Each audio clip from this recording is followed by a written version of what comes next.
দেশের গান, দেশকে সেলিব্রেট করার একটা গান, শহর থেকে গ্রামে সব জায়গার মানুষকে বলছে দেশের জয়ধ্বনি তুলতে।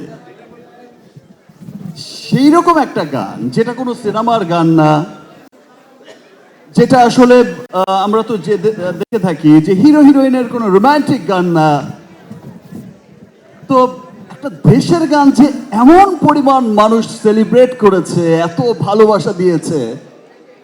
আমি শুট করছিলাম রকস্টারের, আমি জাস্ট শুনতে পাচ্ছি যে আমাকে একটু পর পর বলছে, ভাই এত মিলিয়ন্স, ওকে ফাইন।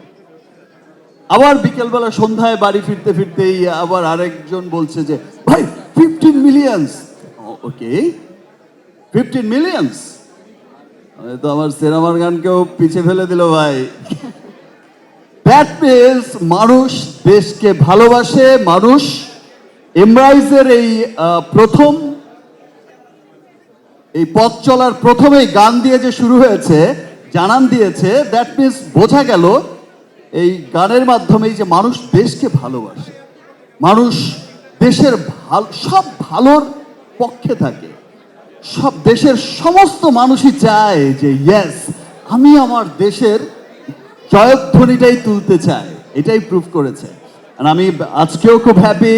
আমি লাস্ট যেমন শুনেছি যে সেই গানে যারা পারফর্ম করেছে, যদিও খুব শর্ট নোটিসে দেয়া হয়েছে যে তাদের ভিডিও ক্লিপস পাঠানোর জন্য, তাদের সিলেকশন করে তাদের সাথে দেখা হবে।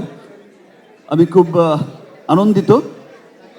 তার চাইতেও বেশি আনন্দিত যে আজকে আমি স্পেশালি আমার স্বচক্ষে সেই কিছু হিরোদের দেখতে পাবো, যাদের আসলে যারা এত এত ভালো ভালো কাজ করে গেছে বা করে যাচ্ছে, একদম চুপ নীরবে নিভৃতে, তাদেরকে আমি আমার স্বচক্ষে আমার সামনে এখন দেখতে পাবো, কিছুক্ষণ পরেই হয়তো দেখতে পাবো। I am very excited about it. Thank you. Thank you so much for such lovely words. আমরা শাকিব খানকে জানি পর্দার মেগাস্টার, এবং বাস্তবে যখন তিনি স্টেজে দাঁড়ান অবধারিতভাবে সবার চোখ বা সব লাইটস ক্যামেরা সেদিকেই চলে যায়। আপনি খুব সুন্দর করে জয়ধ্বনি গান মানুষ কতটা ভালোবেসেছে সেটি বলছিলেন, তবে এখানে এতটুকু কৃতজ্ঞতা স্বীকার করে নিতেই হয়।